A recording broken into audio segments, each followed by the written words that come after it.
alertas. Es cierto, pero también las chavalas muchas veces se van con los hombres porque quieren. Ninguna relación sexual entre un hombre adulto y una niña o adolescente es normal. Culpar a las víctimas expresa complicidad y permisividad hacia los agresores y abusadores sexuales. Los hombres que secuestran a las chavalas utilizan la manipulación y engaño para convencer a sus víctimas, aprovechándose que las niñas y adolescentes no tienen experiencia para tomar con responsabilidad esas decisiones. La educación integral, la comunicación oportuna en la familia y el cumplimiento de las leyes que garantizan los derechos de la niñez son herramientas fundamentales para proteger a niñas y adolescentes. Cuando se juzga a las víctimas, se le está dando poder a los abusadores y se les niega a niñas, niños y adolescentes el derecho humano de vivir libres de violencias. Por las niñas y su futuro, actuemos ya.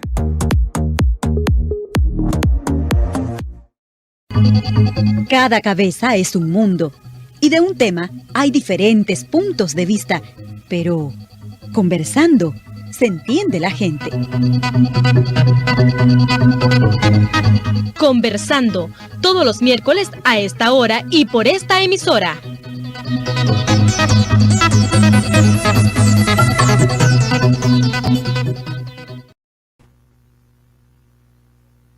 Muy buenos días amigas, amigos oyentes, un gusto saludarles y estar aquí con ustedes en esta transmisión más de su programa Conversando todos los miércoles de 8 a 9 de la mañana.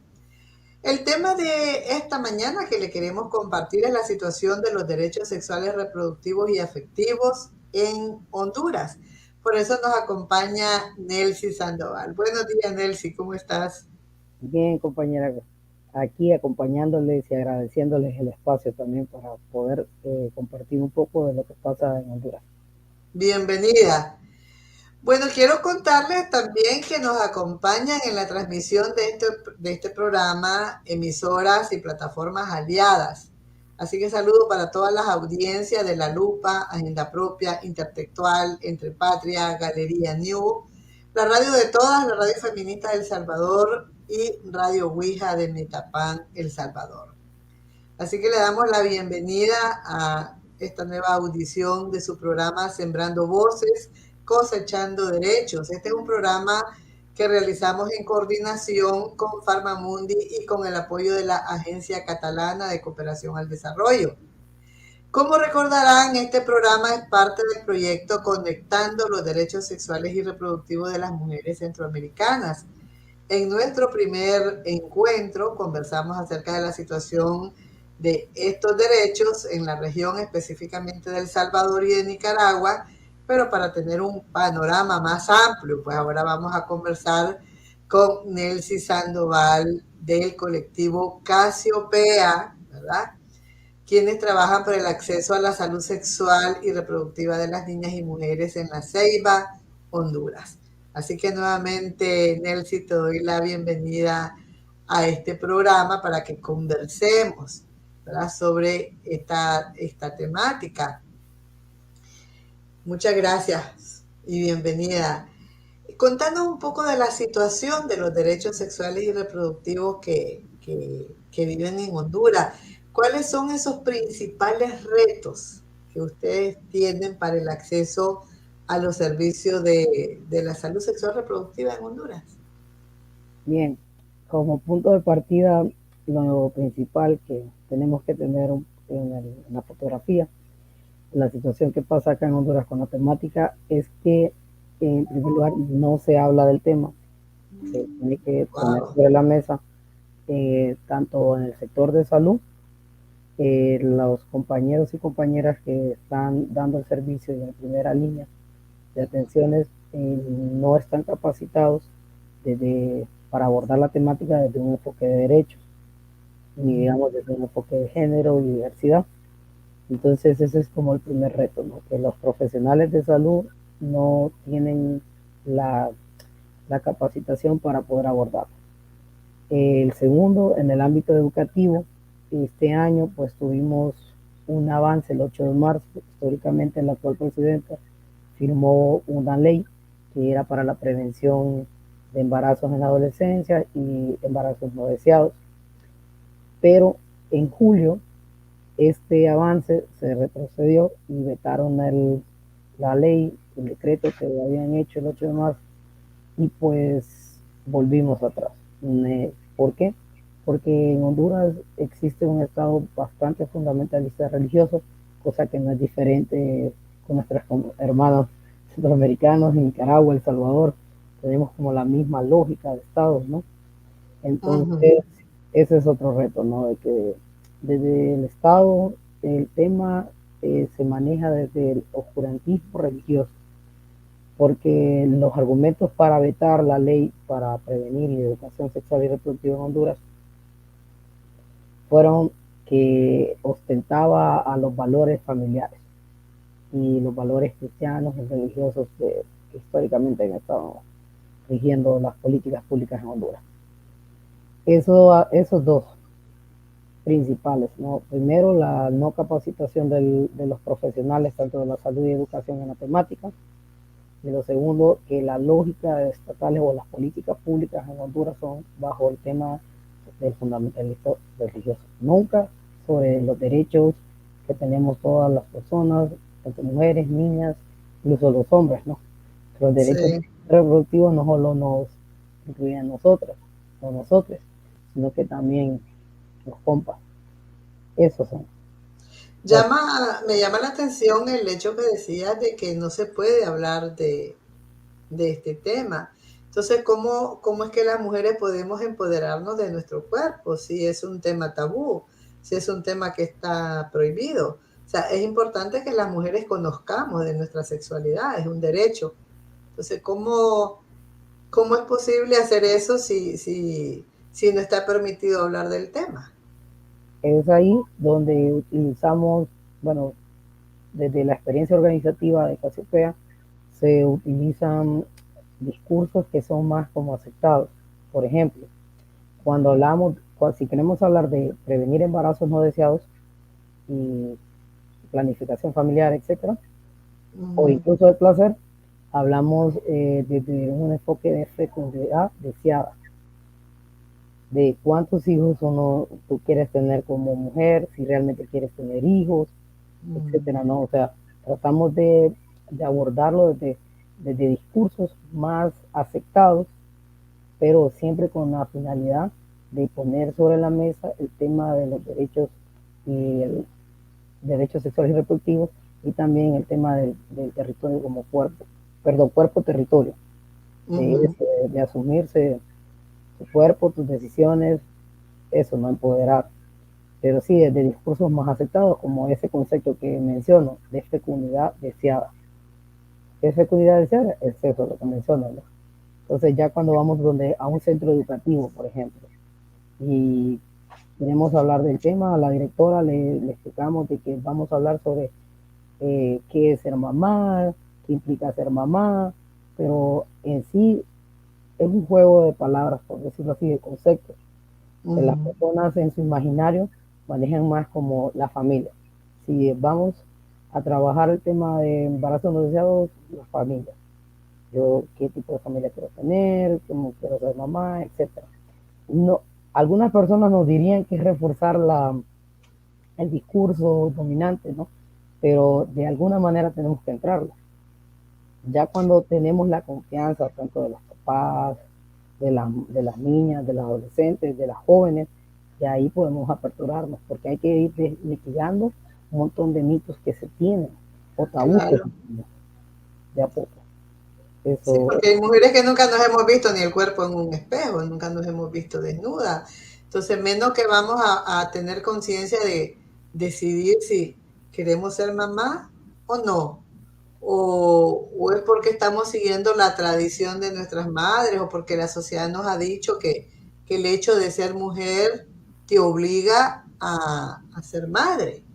exacto, y de conocernos qué nos gusta, qué no nos gusta. Por Ujú. ejemplo, hay otro concepto que utilizamos como habilidades para la vida. Ese concepto, Ujú. eh, con ese concepto podemos entrar a los adolescentes y los papás nos dan apertura en los centros educativos porque les enseñamos el respeto, los valores morales, religiosos, fundamentalistas que se dan, se toman para empoderar. Por ejemplo, si yo me valoro, yo me respeto, yo me amo, yo hago esto, yo hago otro, y por ahí nos vamos.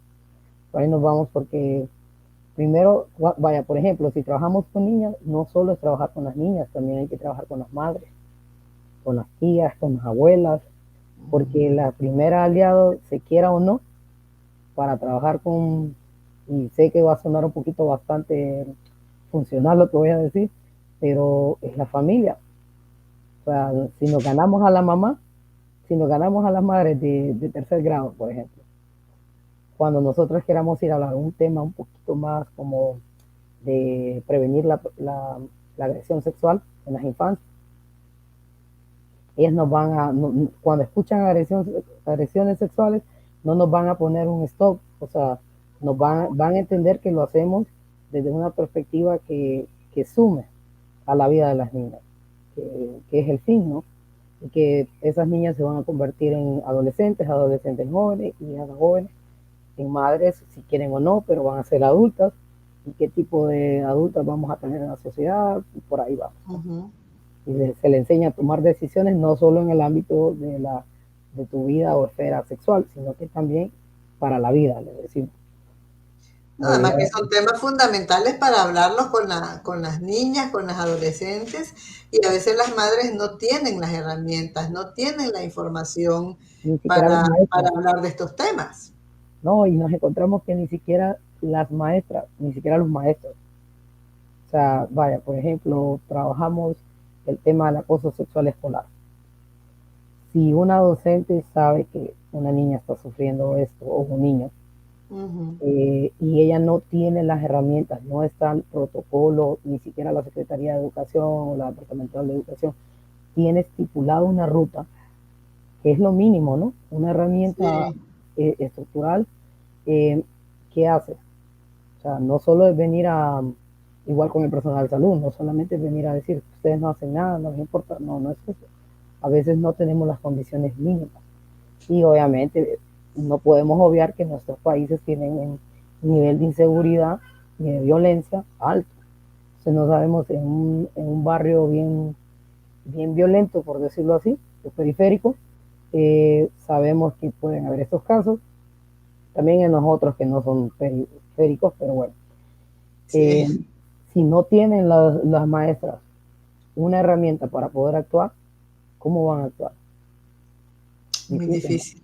Pero por ahí empezamos a trabajar. Trabajamos el tema estructural, pero también el tema comunitario, la base, de poder tener para que tanto lo estructural, que son los protocolos, leyes, etcétera, tengan una base comunitaria, que de repente vamos a la municipalidad a poner un protocolo.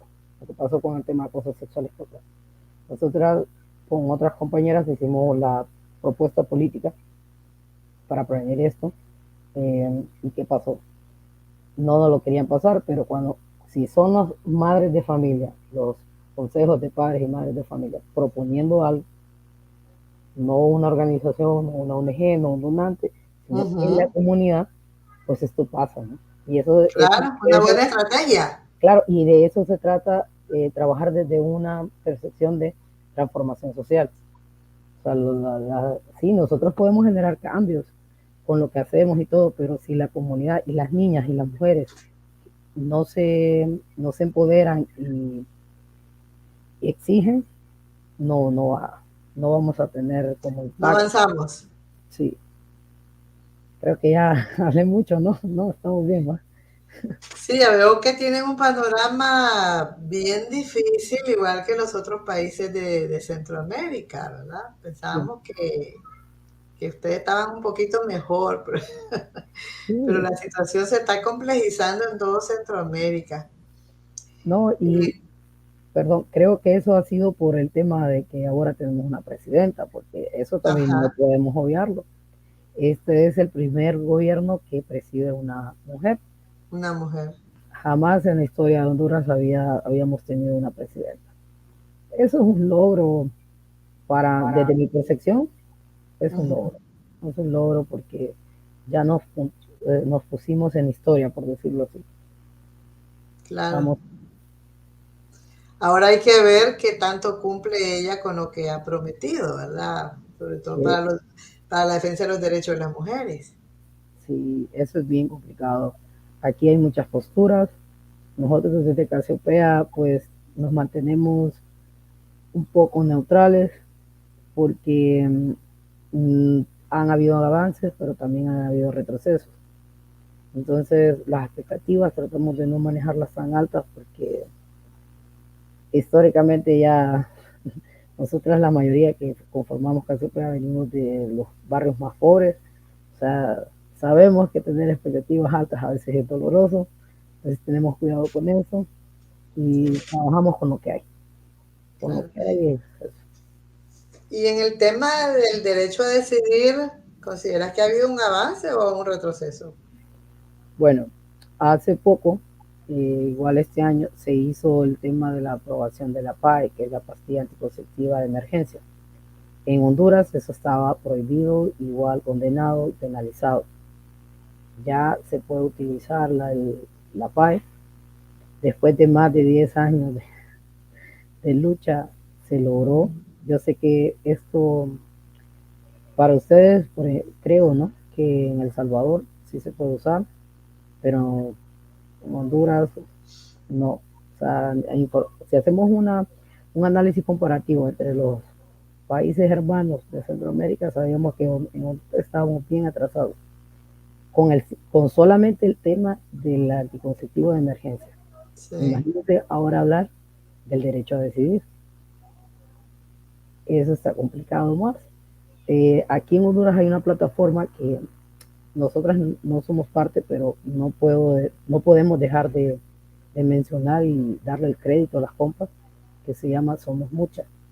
Somos Muchas se conformó para poder trabajar de manera organizativa y en una plataforma ese tema del derecho a decidir. Entonces, pero la postura que se toma es abogar sobre las tres causales, o sea, que exista una excepción porque actualmente está penalizado en la ley de Honduras, tienes hasta 10 a 30 años de cárcel por el tema del aborto. Si tú llegas a un hospital con un indicio de aborto, automáticamente el médico tiene que llamar a la policía y hacer saber esto para que se llegue al Ministerio Público y pues haga su trabajo. Para que investigue y si el certificado médico dice que en efecto hay aborto o indicio de aborto provocado, se va a la cárcel. Se va a la cárcel. Igual que en El Salvador. Eso.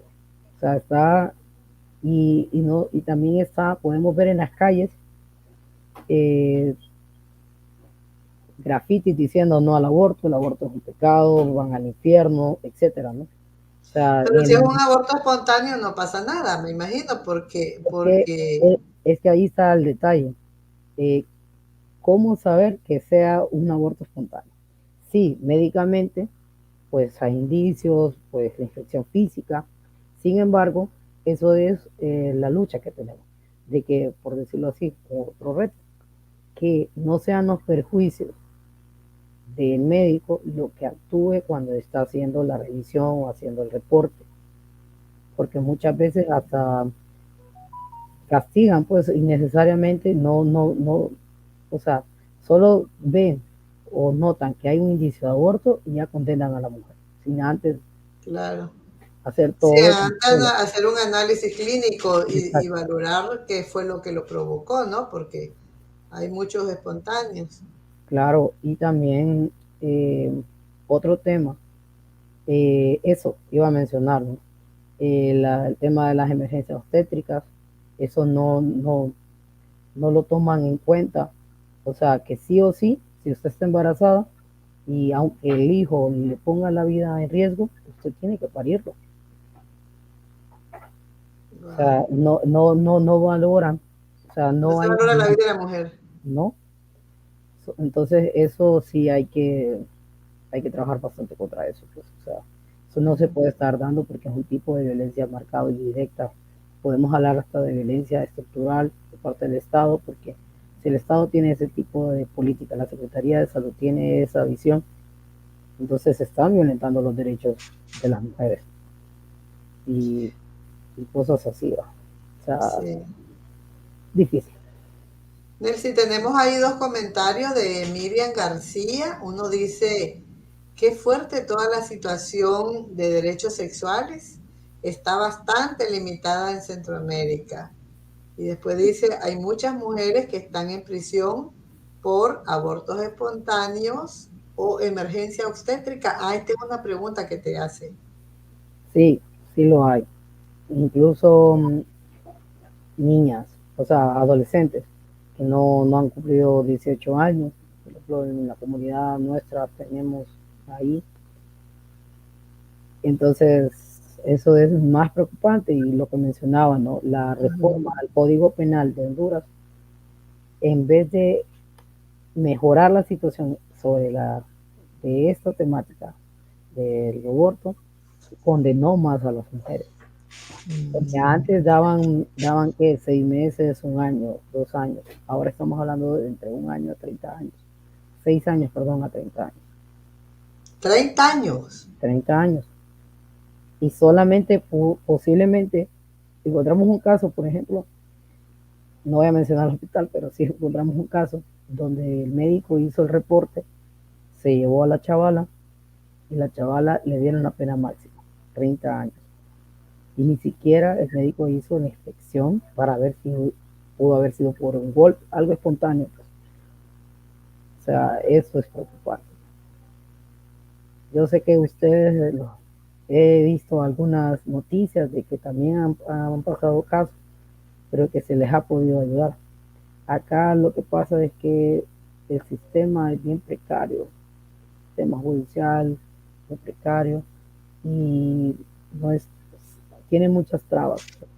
Y más con la reforma del Código Penal ahora tenemos más obstáculos porque lo han puesto bien difícil, pues. Bien difícil.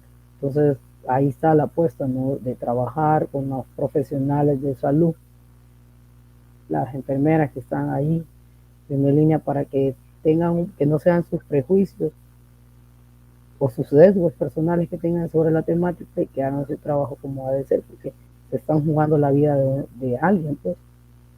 Claro. Sí, no se pone la mano en la conciencia de lo que va a pasar con esa persona o sea, todo el tiempo que va a perder tras las rejas, ¿verdad? Sí.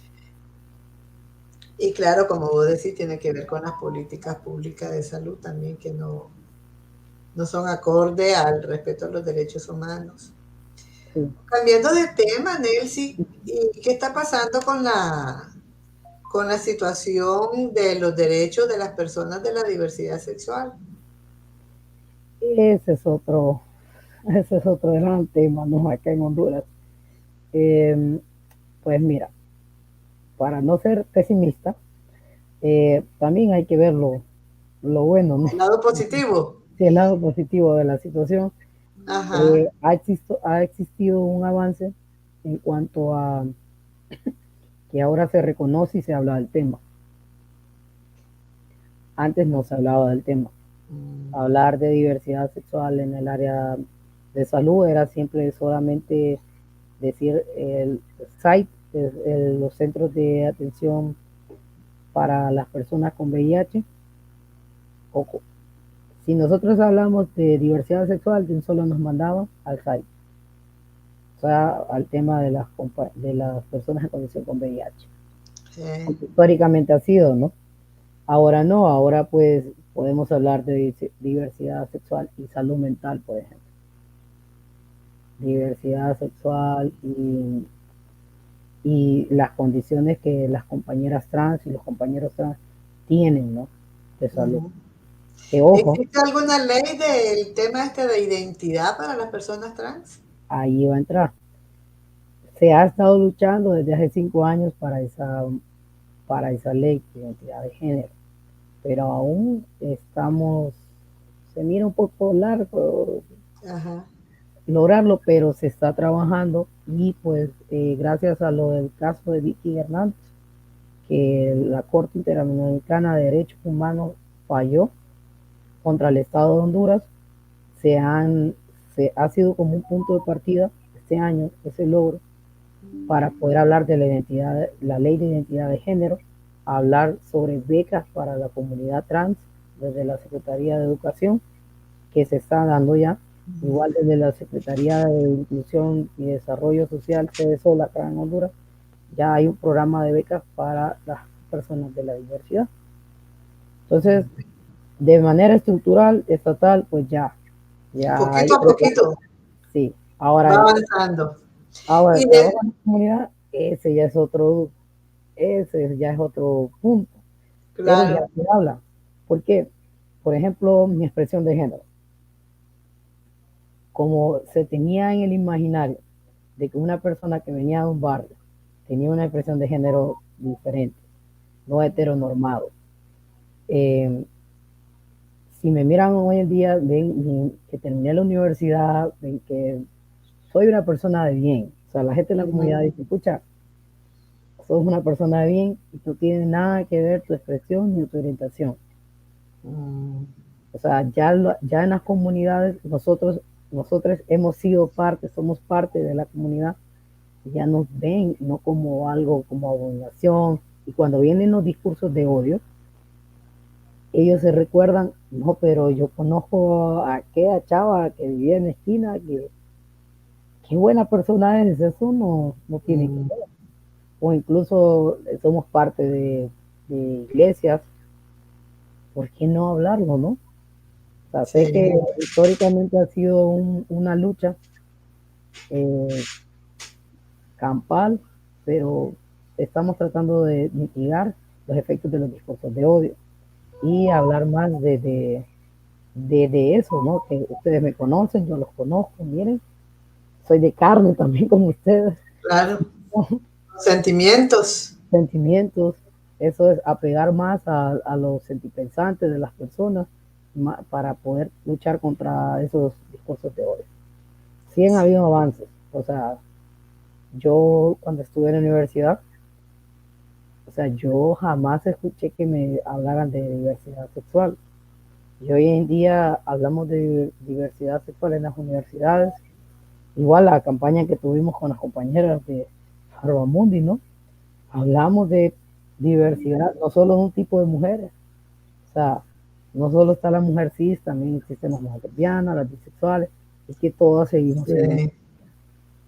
O sea, eso es. O sea, para mí sí ha habido un avance porque yo recuerdo cuando estuve en la universidad que me hubiese gustado que a mis docentes le hablaran un poquito de perspectiva de género y diversidad, porque así quizás no me hubieran tratado de alguna manera o hubieran tenido un poquito más de tacto. Pero No hubieran discriminado tanto. Y eso, ahora desde las instituciones se hace una lucha contra la discriminación. claro, y las compañeras, o sea, el movimiento feminista cada vez, para mí, ¿no? Cada vez acuerpa más la lucha, porque sabe que somos parte de él. Entonces, eso para mí ha habido un avance. No sé si es muy significativo, pero yo lo veo cuando voy al barrio donde crecí, que ahora ya se le trata igual a un chico, a una chica trans, se la atiende en el bar del barrio como a cualquiera, ¿no? Ajá. Eso es mamá. ¿Cuándo iba a pasar eso? Y eso la virtualidad también ayuda a eso, tener campañas virtuales, tener programas de radio como este y hablar, poner el tema sobre la mesa, es lo que de mi perspectiva ha sido que la gente se sensibilice más. Sí, porque a veces la gente por pena no pregunta, por desconocimiento dice cualquier cosa que discrimina, que violenta los derechos humanos. Entonces hay que informarse mejor, ¿verdad? Para saber de qué se trata el asunto y además que es un asunto de derechos humanos. Contanos, Nelcy, ¿qué acciones hace el Estado para acercar los servicios de salud y de educación a los lugares más remotos de Honduras? Pues mire, en los lugares del área rural, que estamos hablando que, bueno, Honduras tiene más parte rural que urbana. Entonces, desde la Secretaría de Salud crean programas como SPAN, le dicen, que son las unidades de familia que le dan seguimiento o van a las aldeas. Son 10 familias en aldea X. Mandan a 2 equipos de SPAN, de estos equipos técnicos para la familia, y Sí. van a ver la temática. Ahora bien, que eso es para el acceso a la salud en general. Para el tema de la salud sexual y reproductiva familiar, perdón, de las personas, utilizan el tema de la planificación familiar, es lo máximo que conocen. ¿Me entiendes? Y también hacen en la parte educativa en las áreas remotas o en el área rural de Honduras, lo que crea son clínicas del adolescente dentro de los centros educativos. Sí. Las clínicas de adolescentes es para un tipo de consejería y se toma, de ahí puntean el tema. Pero son esfuerzos mínimos desde mi perspectiva, desde nuestra perspectiva organizativa, es como lo mínimo, o sea, no hay un esfuerzo. Pensamos que el hecho de mandar a 2 o 3 equipos técnicos de la unidad, no saben si realmente se habla con la madre de cómo está la situación. Y los centros de salud, que son los que más existen en esta zona, a lo que más que se llega es a poder entregar condones, pastillas de planificar, una atención integral del tema está difícil. No hay. Y el Estado Muy tiene básico. es básico. Ahora, si vemos las políticas públicas, hermoso. Existen políticas públicas. O sea, pero hacer realidad esas políticas públicas es lo difícil acá. Bueno, pero están en papel. Eso es. Nada más. Falta la voluntad política, me imagino que falta presupuesto también, porque a veces hacen la política, pero se queda allí. Claro, pero imagínense, hacer un trabajo tan bonito, por decirlo así, y no buscar el presupuesto para que se haga realidad, es mejor. ¿Me entienden? Entonces, de ahí otra vez vuelve la premisa del barrio o de las comunidades. La comunidad salva a la comunidad, el barrio salva al barrio. Entonces, por ejemplo, en la zona de Occidental, o sea, en los departamentos de Intibucá, La Esperanza, es donde existe mayor población rural, o que tienen bastante dificultad para llegar a las comunidades porque no hay estructuras viales, etcétera. Hay una tasa muy alta de embarazos en adolescentes. ¿Me entiendes? Y también esto se le suma a nivel nacional ese estigma que hay con el tema de la planificación familiar. En pleno siglo XXI, todavía aquí se habla de que las mujeres no cuidan, las mujeres no tienen el derecho ni voz de opinar si su pareja usa o no usa condón. En eso tan simple. O sea, que quien decide la planificación es el hombre, no la mujer. Exacto. Ese es el reto mayor, o sea, la barrera más grande que existe cultural acá. Por eso es importante lo que hablábamos al inicio, ¿viste? El que la mujer conozca su cuerpo y que pueda decidir. Y que entienda que ella ese tema tome la decisión de planificar. Exacto. Pero sí falta mucho trabajo. En la temática falta bastante trabajo en Honduras y sé que muchas organizaciones acá estamos luchando para que haya avances. A veces nosotros decimos, pucha, por ejemplo en la pandemia, nosotras en Casiopea lo único que queríamos era que nuestras compañeras que estaban entre 15 a 22 años, a 23 años, no salieran embarazadas. O sea, que si salían embarazadas es que ellas quisieran. Claro, una decisión Algo personal. personal, pero no por circunstancias. De que no, es que mi pareja no quiere usar un método anticonceptivo o no me deja. O sea, y también prevenir la violencia sexual, ¿no? Claro, Hacer canales de ayuda, etcétera. O sea, realmente no hablar de este tema y no mencionar la pandemia también sería un error, porque la pandemia realmente agudizó las brechas que habían de, de acceso, brechas de igualdad con el tema porque eso de que sea el hombre que decida la forma de planificar familiar es un poco bien, o sea, es violento eso, pues es sí, violento. sí, sí, sí. El Estado, como le mencionamos en las preguntas, el Estado tiene muchas iniciativas, pero ya en la práctica falta mucho, falta Falta mucho. responsabilidad. Eso es, y voluntad política. Sí, sí, sí, tiene que haber un compromiso social bien, bien claro, bien planificado para que realmente puedan incidir. Y Ustedes articular, como colectiva Casiopea, ¿con quiénes crean alianzas para conseguir este objetivo? ¿Cómo hacen para trabajar? bueno, nosotros tenemos dos dinámicas. La primera, lo estructural, ¿no? O sea, aliados como el gobierno local, las municipalidades. Por ejemplo, en La Ceiba se hizo la ley contra el acoso callejero, que es una ley municipal, o sea, solo el municipio, Ajá, ya está. Ya, o sea, se crean aliados políticos con los regidores y con las personas que sabemos que pueden tomar decisiones, que son de incidencia, tienen incidencia política. Y su decisión como el alcalde, la alcaldesa, diputadas, diputados. También eso es la parte estructural, ¿no? Con la Secretaría de Educación, la Departamental de Salud, trabajamos. Incluso con los hospitales regionales, el hospital regional del sector o del litoral atlántico queda en La Ceiba. O sea que toda hasta la zona de la Mosquitia, ellos tienen acceso a salud por ese hospital, entonces trabajamos con ellos. sí, Eso de manera estructural. Ahora, la otra dinámica es trabajar, como lo mencioné, con la comunidad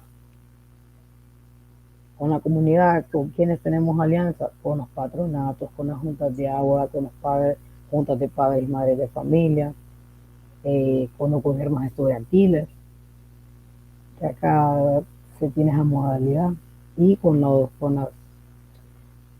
también tomamos bastante en cuenta las instituciones que están formando, pero no hablo de los centros de educación, sino que, por sí. ejemplo, la unidad técnica o el colegio técnico que asesora o forma a enfermeras auxiliares, por ejemplo. Buscamos personas que están en formación que sabemos que van a llegar al área de educación o al área de salud. Y Se adelantan ustedes. claro, porque mira, no, parece gracioso, pero mira, Ah, ha sido más efectivo muchas veces, no voy a menospreciar la dinámica, pero ah, formar o capacitar o entrar a hacer un cuadrito ahí en la escuela de enfermería auxiliar ajá, del centro, de las que van, escucha, que la gente va a estudiar ahí porque le cuesta, y una enfermera técnica que sale de ahí, va a trabajar al hospital. Y en el quirófano, que es una compañera con inicio de aborto. Ha sido más efectivo que ella esté ahí para decirle al médico, no, pero fíjese, sí, viene con inicio, pero hay que hacer el examen. Esos segundos, ese comentario de esa compañera que escuchó el tema cuando estaba estudiando en lo técnico, le puede salvar el día a esa compañera, la vida de esa compañera que está ahí. claro, claro. O también, Sí, porque no tiene que hacer nada más que dar su opinión. eso es, o sea, por eso hablamos de voluntad política en nuestra cultura, pero también hay voluntad política en cada una de nosotras, Claro, no como personas también. Entonces, ¿qué formar a 20 médicos o darle formación o en la temática a todo el personal del Hospital Atlántico? Pues, o sea, no digo que está mal, pero como que cuando yo entiendo a los compas de que a veces están cansados, o sea, también hay que hablar que las condiciones del personal de salud no es la mejor. Pero bueno, volviendo al punto, nos ha sido más efectivo, o a esa niña que estuvo en el programa de becas nuestra y estuvo 10 años con Casiopea, llega, va a la universidad y se vuelve médica, eso ya es, no solo es a esa niña, es a las personas que va a atender a esa niña, por ejemplo. O sea, claro. Sí, sí, es una cadena. claro, pero estamos hablando que son cambios que nos cuesta tiempo, vida, Sí, recursos. un Entonces, proceso. sí, entonces trabajamos tanto desde lo estructural como con lo comunitario. Claro. Por ahí tenemos otra pregunta de Miriam. Ella dice, ¿Casiopea tiene alianza con más organizaciones feministas de otros países centroamericanos? Sí, tenemos, por ejemplo, en Guatemala estábamos trabajando el tema de los observatorios de ciudadanos con otras colectivas que nos pareció muy bonita la propuesta. Con El Salvador hemos conocido dos colectivas que incluso va a haber el encuentro latinoamericano feminista, hay que darle, Ajá. va a estar ahí. Eh, igual con la oportunidad que nos dieron de participar ahorita en la campaña que hicimos con las compañeras de la cuerda, ya estamos haciendo alianza con ustedes, por ejemplo, mire. Entonces, Claro. y también con Nicaragua tenemos dos colectivas que nos apoyamos, solo que por seguridad no voy a decir el nombre, eh, nos apoyamos bastante. Incluso cuando estaba el tema de la prohibición de la pastilla anticonceptiva de emergencia, nos ayudaban, pues, o sea, allá que lo pudieran conseguir más fácil, nos apoyaban. Igual las compañeras de México, tenemos dos colectivas también que son chingonas, como dicen ellas, son otro rollo las compañeras mexicanas. Y de la Universidad Latinoamericana de Brasil, de UNILA, Ujú. o de Iguazú, tenemos alianza con las compañeras que se organizan ahí y de repente nos mandan literatura, miren cipotas, nos dicen, y así. Ustedes están vinculadas entonces a nivel de Centroamérica y de Latinoamérica. Tratamos, Lo tratamos de hacerlo. intentan. Sí, lo intentamos porque a veces tenemos que reconocer de que hay avances allá que, ¿cómo lo hicieron? Pues preguntarle, pucha, si tenemos realidades tan parecidas, ¿cómo ustedes lograron saltar esa barrera? ¿Cómo lo hicieron? Saber, a nosotros nos gusta eso bastante. O de repente hablar y decir, fíjense que tenemos este problema acá y usted, ya las compañeras en México, no, miren, sugerencias, dice. Entonces uno va aprendiendo. Igual aquí Claro.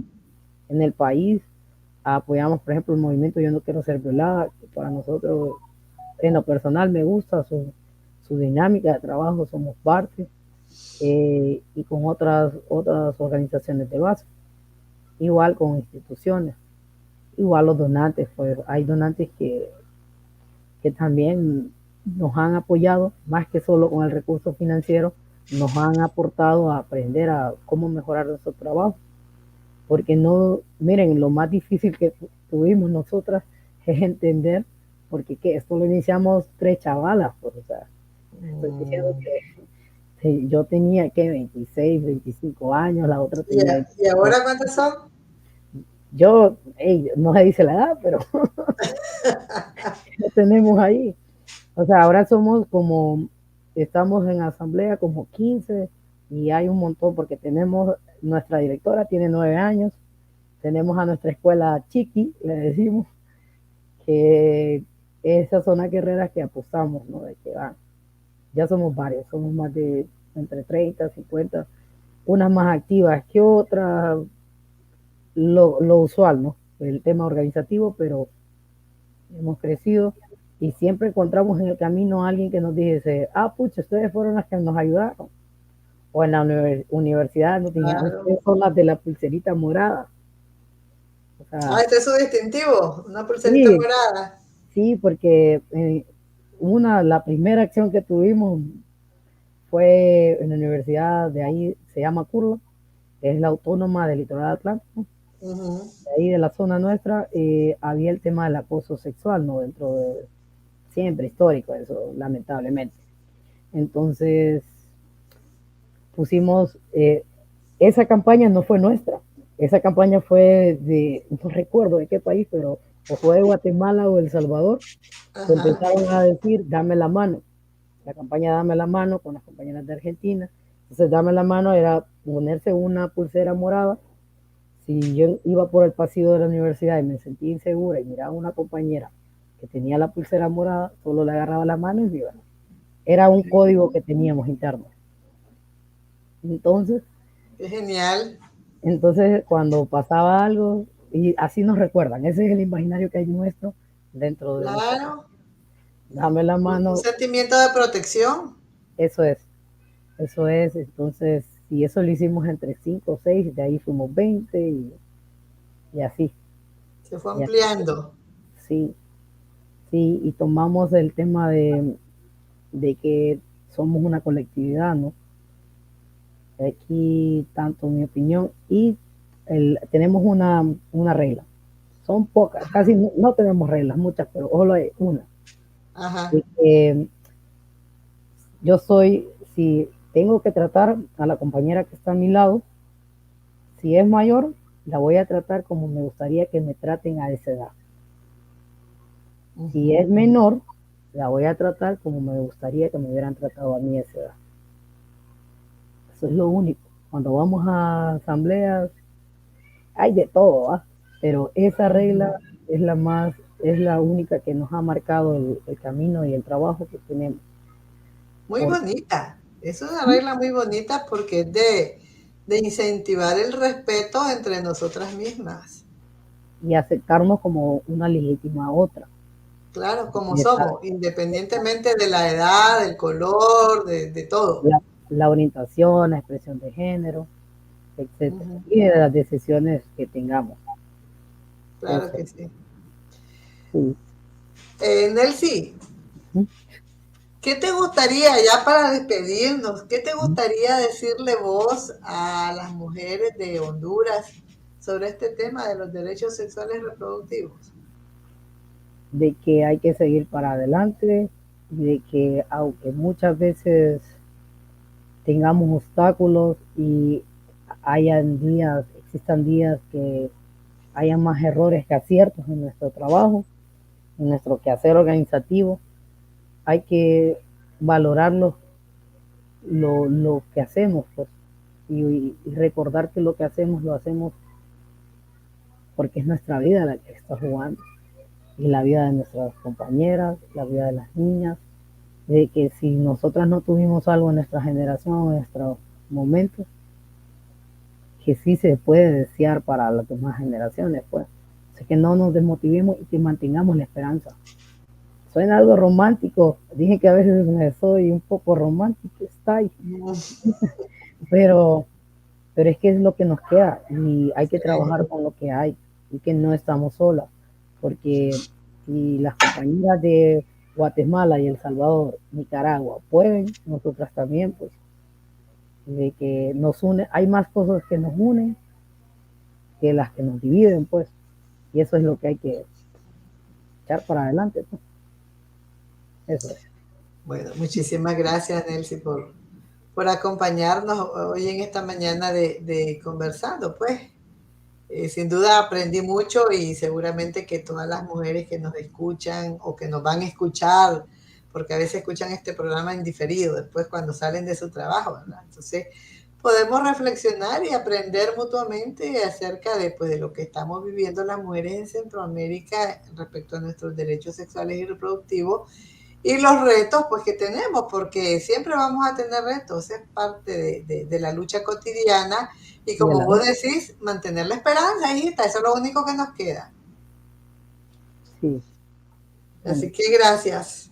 A ver cuándo nos volvemos a encontrar ahí con otro tema para seguir reflexionando sobre este país vecino.